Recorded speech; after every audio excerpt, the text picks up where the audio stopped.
has fucking thermals.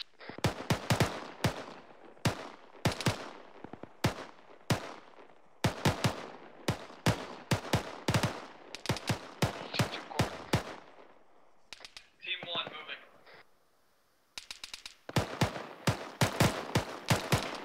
My team movers on the right hand side, make sure you fucking yell when you're moving. Can't hear you otherwise.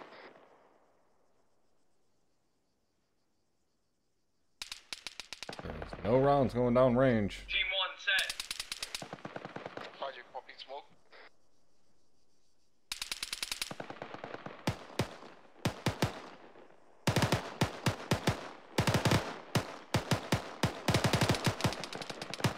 Alright, let's go, team 2 moving.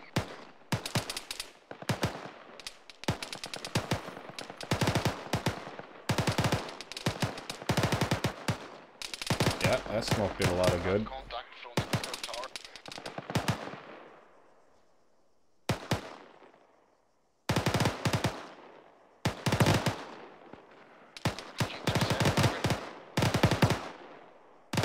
Team 1 moving. Please move out there without smoke. Thank you.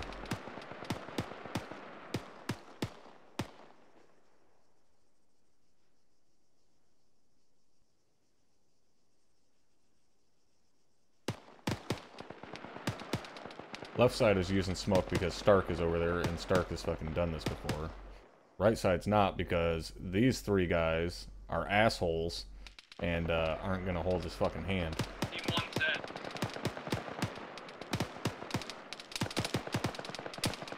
Contacts bearing 342.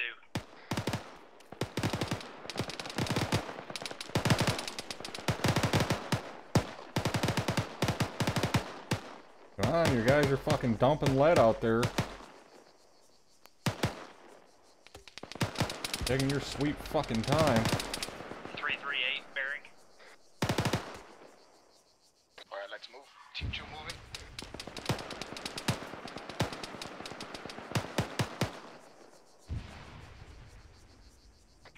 .40mm are about 50 meters short.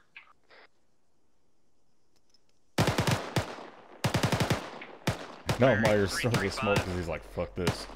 I ain't getting shot. Team 2 set, cover.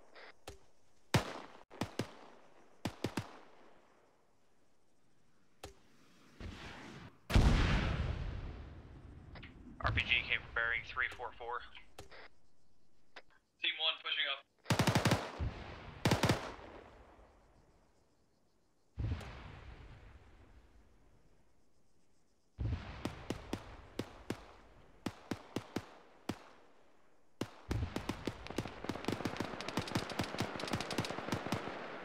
Hey, Ron's like, fuck, I got caught out.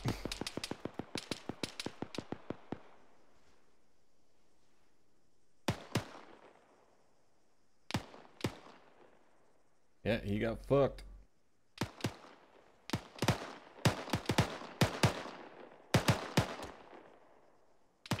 got tagged, but I'm back up.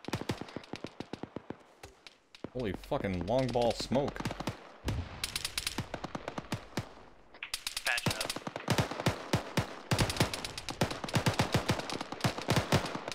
Gary, you good? Communications breaking down. They're both just sitting here.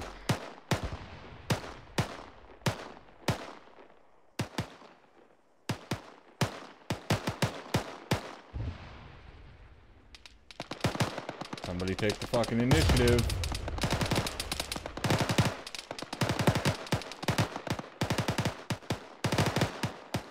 Team 2 on right, need to Team 1 set.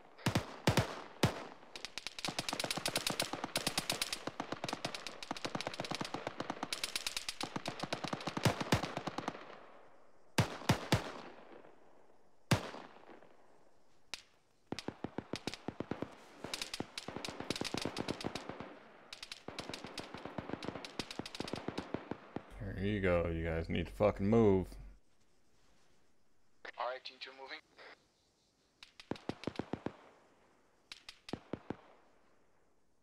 Now we got both elements deploying smoke because they're not fucking talking to each other.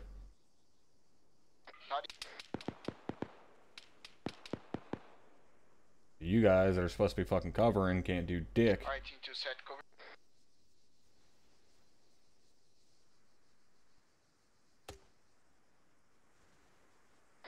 Team 1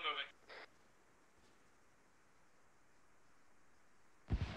Got a nice fucking smoke wall out there now, though. Granted, it was a little fucking premature. Team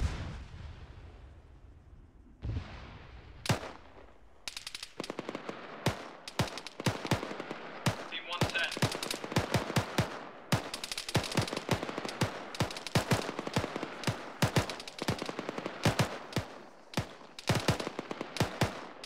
Go, they said they're set. You guys should be fucking moving. Deploy smoke and move.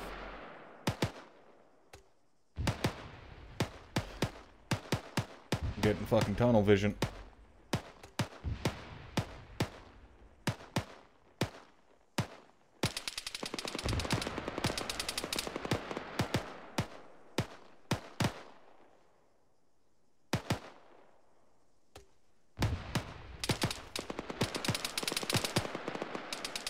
Team 2 start pushing up to those wood piles on the left. Set. Roger. Just wait.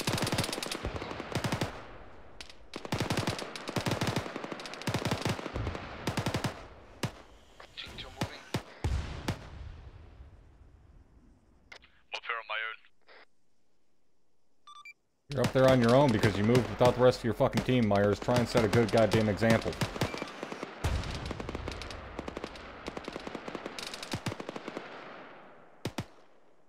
Team 2 set, go.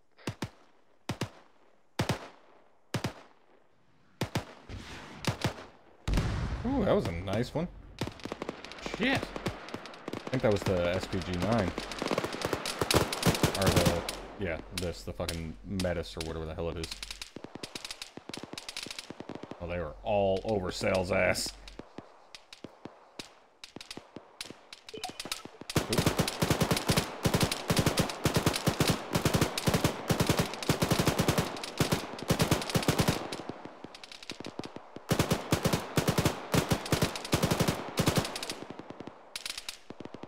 Team 1 moving.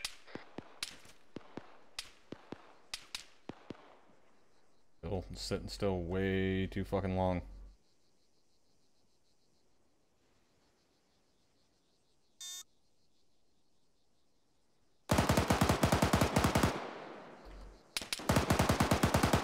Plant it through the fucking house, Sal. You know they're there.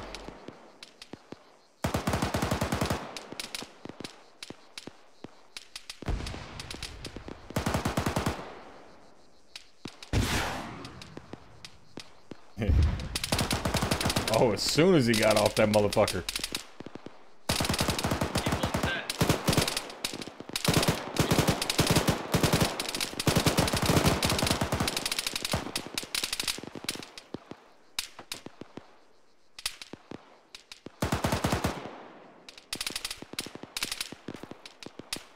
Stop standing up in the same fucking spot, Sal. Jesus.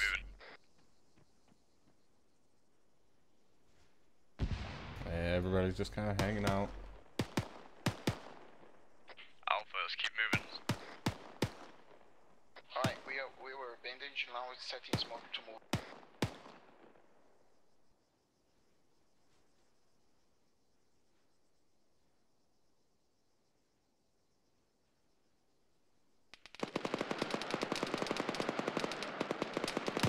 I'm being spread, I don't know where from. Alpha, we need to keep moving. Left side, start pushing up once that smoke. Alright, guys up on the hill, these guys are moving slower than the second coming of Christ. Start pouring it on them.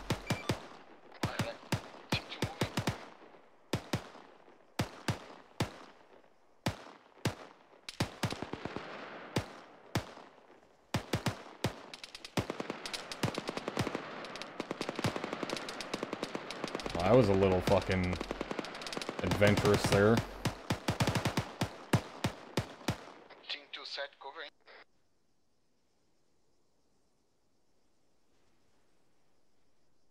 And there goes Gates.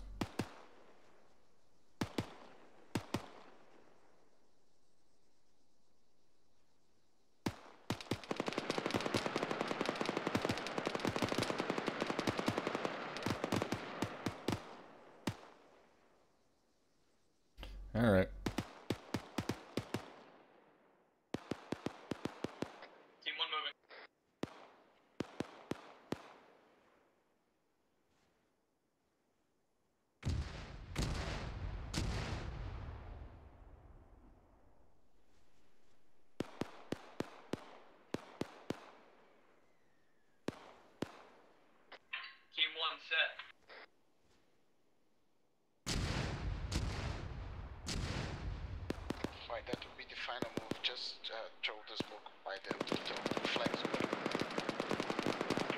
Bollinger's patching up.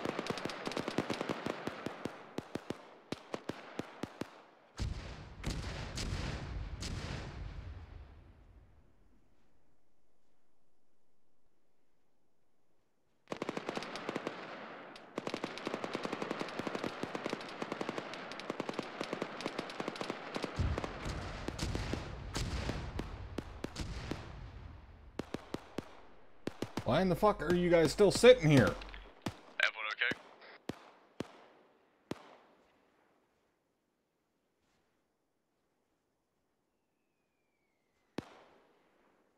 Just keep moving. Alright, team 2 moving.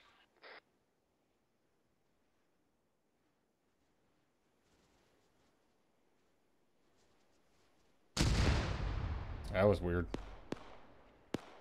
Just fucking move.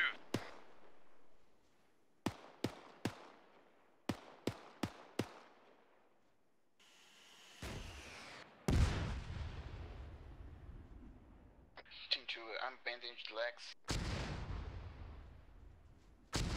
Team 2, if you can still move, just get up to the headscope areas. Just fucking move. Roger. Sitting here getting hit by IDF, not doing anything good all.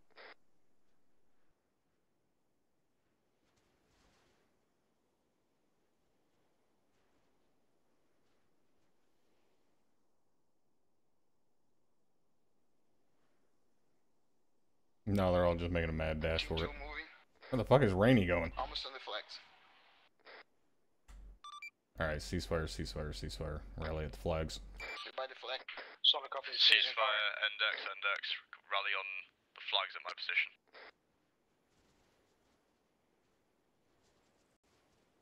Condition your rifle.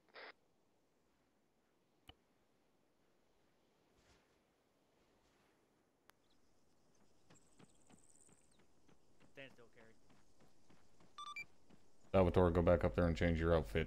I do not do debriefs with Russians. Covered up. Right on, First Sergeant.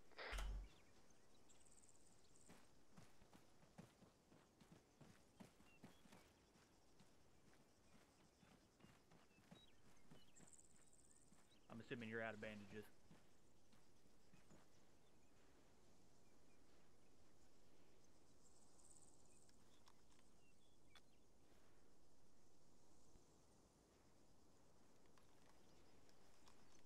Alright, you should be able to actually walk at a normal pace now.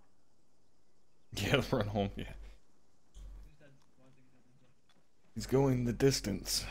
He's going for speed. Right, head over here with the First Sergeant, listen up and Okay. Hey Mike, I could use some morphine. Roger.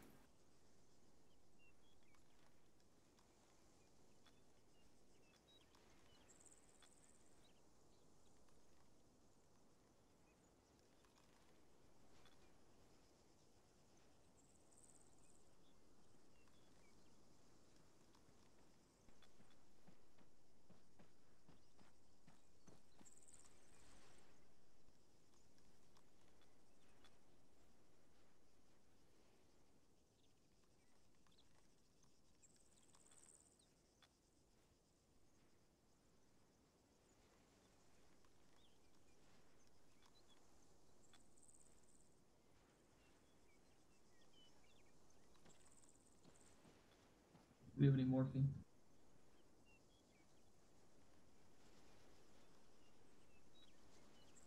Alpha, is everyone here and ready to debrief?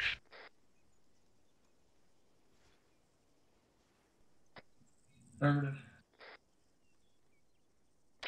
Roll here.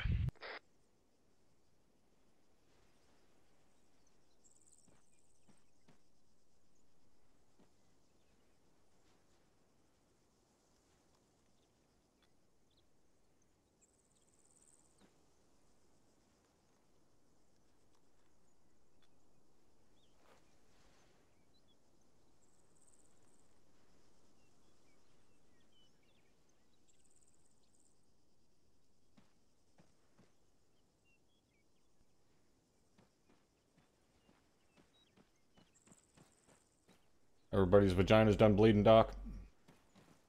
A-firm First Sergeant. Alright. That stressful enough for you guys? Yes, Sergeant.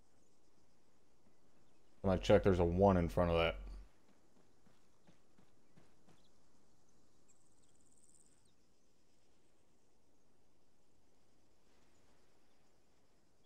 What I mean is you address me as First Sergeant, not simply Sergeant. Is that understood? Yes, First Sergeant. Alright.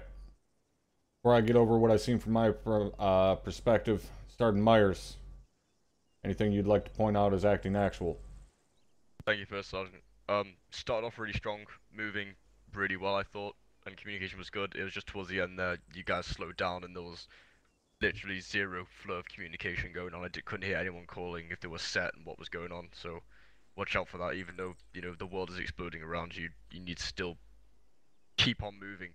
If we sit there, they're gonna, like you saw with the mortars and the IDF we were taking, the longer you sit there, the easier you're going to be to range in, and they're going to be able to figure out where we are, and there's going to be a start dropping mortars on us. Yeah, I know you were fucking and that's what we experienced there at the end. Quite a goddamn while there.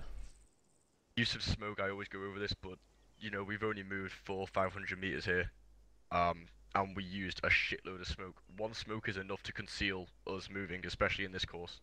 So, watch out for how much smoke you use. You don't want to be getting to the end of a mission and have... Oh, sorry, you don't want to be getting halfway through a mission and not have any smoke left. That's it for me, First Sergeant. Alright, thanks, Sergeant Myers. Private Rainey, medical. Thank you, First Sergeant. Yeah, just to say that if you are ridiculously badly hit, like Private Lordy was at the end of that, please do call for a medic. It basically seemed like your entire body was on its period. You were bleeding from everywhere. It took about 20 bandages to get you sorted. You will be carrying more whenever you're on ops, but just if you need bandages, if you need morphine, call. That's what the docs are there for. That's all, First Sergeant. Thank you. A-firm. Call for a mic if you do not have what you need, meaning if you are out of bandages, then you can call for mic. Otherwise, take care of that shit yourself. Yes, First Sergeant. Private Rainey, get Private Bollinger squared away pain-wise. A-firm, First Sergeant. Alright. Salvatore, anything to point out from being up on the hill? Yeah, one thing. I don't know who the guys were on the, on the right side by the hill, but you never want to slow down. When you slow down, we got you zeroed in. That means you got no room to move. No room to move leads to casualties. That's all, for Sergeant. Thank you. Alright. Now, it's already been pointed out by Sergeant Myers. You guys started off fairly strong. Wasn't too bad. And then you guys started to get bogged down. As soon as you started getting hit by really good, accurate fire, you started getting bogged down a lot. That's why mortars started hitting. You guys cannot get bogged down like that. You have to keep up the tempo. There was multiple fucking occasions where both teams were just sat there, wasting ammo, wasting time. The entire premise of fire and maneuver is that when one element's firing, the other element is maneuvering. At no point in time should both elements be sitting there firing. One guy should be moving, one guy should be fucking firing. That simple. As soon as guys are called, or as soon as one element calls that they're set, you need to be deploying smoke and getting your ass moving as quickly as you can. Because the entire time they're up there firing, the enemy is going to be zeroing in on their position. So you're not moving to new cover to save your ass. You're moving to new cover to save the ass of the guys that are covering you. Essentially, you're moving to give the enemy a new fucking target. Alright, so the communication definitely needs work, but also the aggression needs work. You cannot allow yourself to just get stopped that easily. You have to keep it moving. Any questions? No, First Sergeant.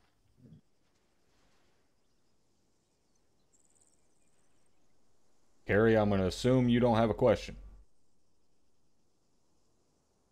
No, for Sergeant. All right. All right. We're going to go ahead and end it there.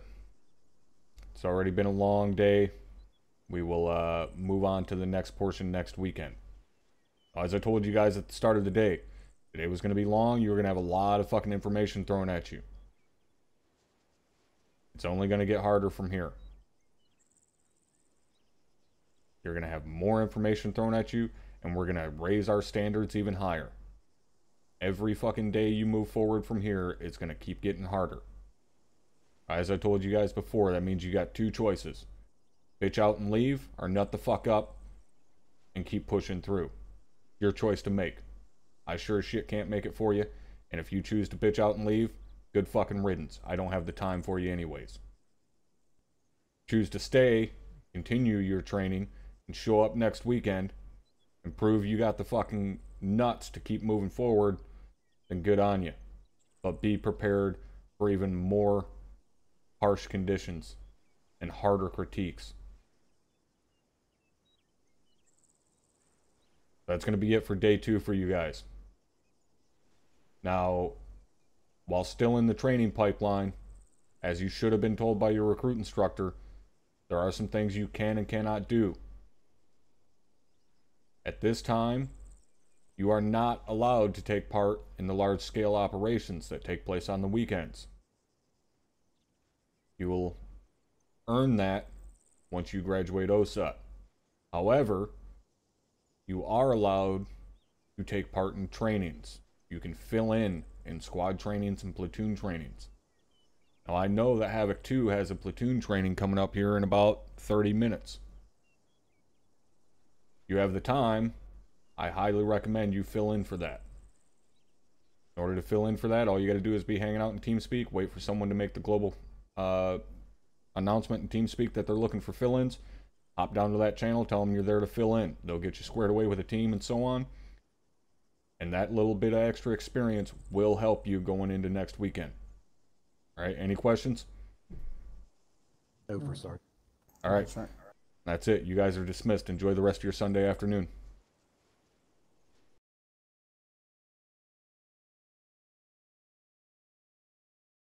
All right, guys, that is going to be it for today. Well, for OSUT, I should say. Hopefully you guys enjoyed. We'll be back at it. I might take part in Havoc 2's platoon training. We'll see. Maybe, maybe not. But we'll definitely be back tonight for Task Force Alpha's FTX, where, again, I will be the Task Force Commander. So hopefully you guys will be able to join me for that. So thank you guys for hanging out, and I will see you all later.